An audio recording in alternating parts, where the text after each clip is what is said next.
Neoinstitutionalism, Understanding the Theory, prepared by Vicky Squires and Christine Drever-Charles, based on my dissertation, A Policy Study of the Emergence of a Joint Interdisciplinary School. Neo-institutionalism was derived from the original theory, Old Institutionalism, and in that theory, they looked at group conflict and organizational strategies for effective organizations. They examined how organizations constrain individuals so they don't act on their own interests. Furthermore, they examined the ways that the informal structures influence the formal structure of the organization. They perceived that organizations seek legitimacy and acceptance from the broader society, so they have to follow a set pattern of rules. As is the case with most theories, the subsequent theorists found that old institutionalism theory didn't explain everything. So critiques were leveled at the old institutionalist approach because it did not consider the influence of cognition and learning in human behavior and motivation. One of the first theorists that started looking at neo-institutionalism was Mayer in 1977.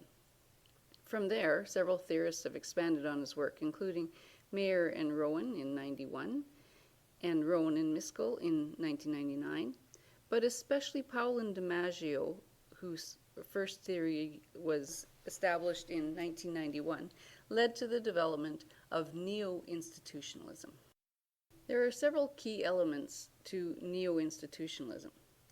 Neo-institutionalists see all types of individuals interacting within socially organized environments. These environments are guided by a set of rules, regulations, norms, and definitions. This constructed environment constrains and shapes action, and all players need to conform to these rules. There are four key differences between old institutionalism and neo-institutionalism. In neo-institutionalism, the role of the environment is much more prominent. You consider the whole organizational field. So, for example, you would consider all K-12 schools as an organizational field. But there can be subfields that share an organizational field and have some differences. For example, you could have public and private K-12 schools. In post-secondary, you can have colleges and universities. A second key difference in neo-institutionalism is a heavier emphasis on the cultural and cognitive basis of organizational behavior. So the stakeholders in that environment have a set of cultural norms that are standard, and they also learn the behaviors in that environment. A third difference is that old institutionalism examined group conflict.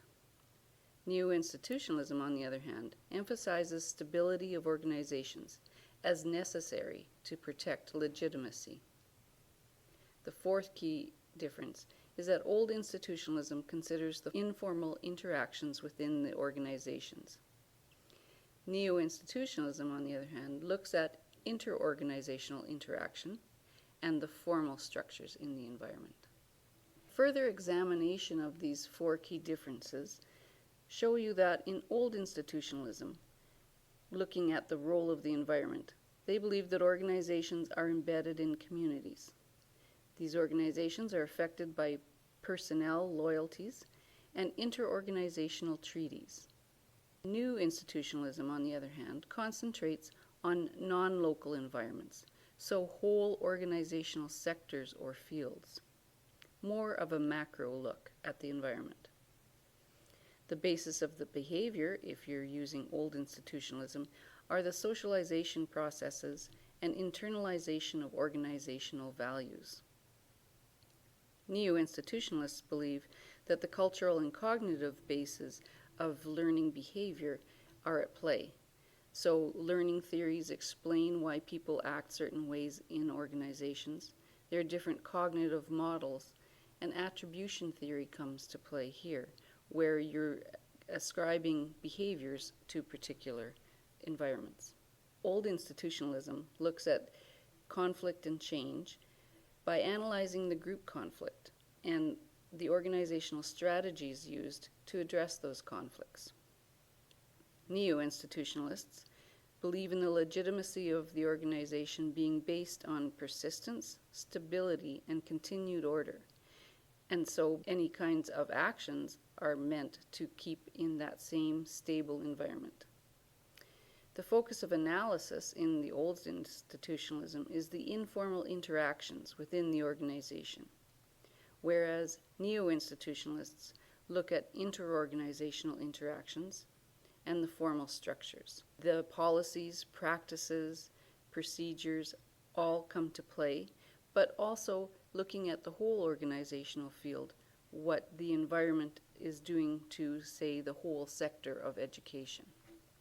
Isomorphism is a key concept from the theory of neo-institutionalism.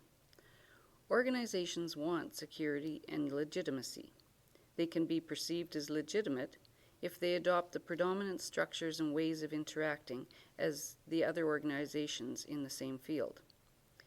DiMaggio and Powell contended that highly structured organizational fields provide a context in which individual efforts to deal rationally with uncertainty and constraint often lead, in the aggregate, to homogeneity in structure, culture, and input. There are three types of isomorphism: coercive, mimetic, and normative. These types are really not mutually exclusive, so there are sometimes blurry lines if you're trying to categorize a mechanism of behavior as a particular type of isomorphism, but all of them work against change. Coercive isomorphism includes both formal and informal pressures put upon organizations by others to promote certain behaviors that conform to expectations. Some examples of these would include government mandates, or funding that aligns with government or community priorities, or community expectations that graduates are trained in employable skills or particular trades and professions. For example, all the rules, policies, and procedures make the organization behave the way it usually should look according to norms and standards. Mimetic isomorphism is another kind of isomorphism. It's essentially copying an action or activity undertaken by another organization within the same field, or even a related field. It includes following best practices and can be a result of benchmarking or looking at your own performance compared to other similar organizations. Organizations may model themselves after others in the field that they consider more successful. Additionally, individuals moving between organizations can bring ideas with them. Furthermore, you can have mimetic isomorphism occur across organizational fields. For example, the lean processes started being implemented in health and then were moved into education. The third type of isomorphism is normative isomorphism. This concept talks about how organizations need to act like others in the field because of social and cultural pressures. For example, professional colleges have standards and codes of behavior that are transmitted through the training colleges. It also includes hiring people who will fit into the culture of the organization. And furthermore, the promotion of individuals relies on the perceived fit with the dynamics of the organization. It also aligns with community standards and concepts. For example, what does a K-12 school look like, and how do the people in that organization act? So because of isomorphism and that role that concept plays in neo-institutionalism, neo-institutionalists would emphasize that social, cultural, and organizational structures all work against change. The institutional inertia can only be broken if the external environment provides significant pressure, such as an economic or political crisis. Activities such as institutional rankings can also provide motivation to change, but negative circumstances such as an economic crisis can also push innovation and motivation.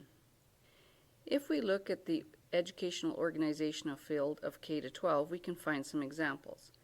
For example, a type of mimetic isomorphism is that Finland is heralded as the best educational system or among the best in the world, and therefore we should adopt their practices.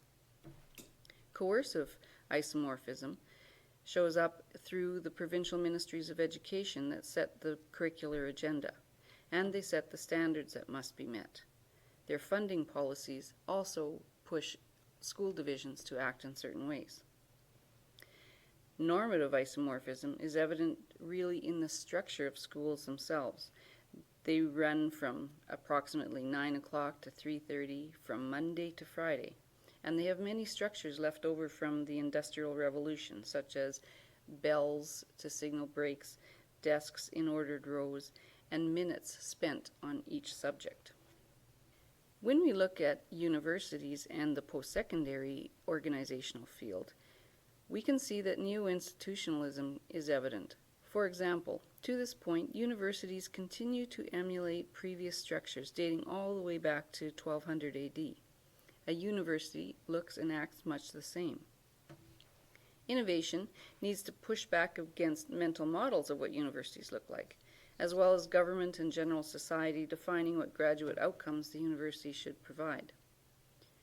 Governments are more influential now in dictating budgets and asking for evidence of outcomes. As well, rankings and benchmarking are becoming increasingly important. Okay, so then if we look for examples of isomorphism in the post-secondary organizational field, we can see some of the examples. Mimetic isomorphism happens with the institutional rankings within the country and also worldwide, based on a particular standard. We use benchmarking as a tool to compare institutional performance relative to others and then look for best practices around a particular concept. We then try to adopt those kinds of practices. Coercive isomorphism is shown up through funding especially. Governments change funding according to their priorities, including funding for capital projects, particular kinds, and operational grants. As well, research funding, including outlining federal research priorities in the grant applications, are one way for researchers to follow the agenda of the government. Normative isomorphism happens when universities follow the same rituals, procedures, and processes, including curricular structures, setups of degrees, governance, physical structures, and even events like convocation, orientation, awards. Those kinds of processes are evident across universities and colleges. So as you can see, as we've looked at neo-institutionalism in depth, I hope that you can see the utility of using this theory as a lens to examine organizational fields.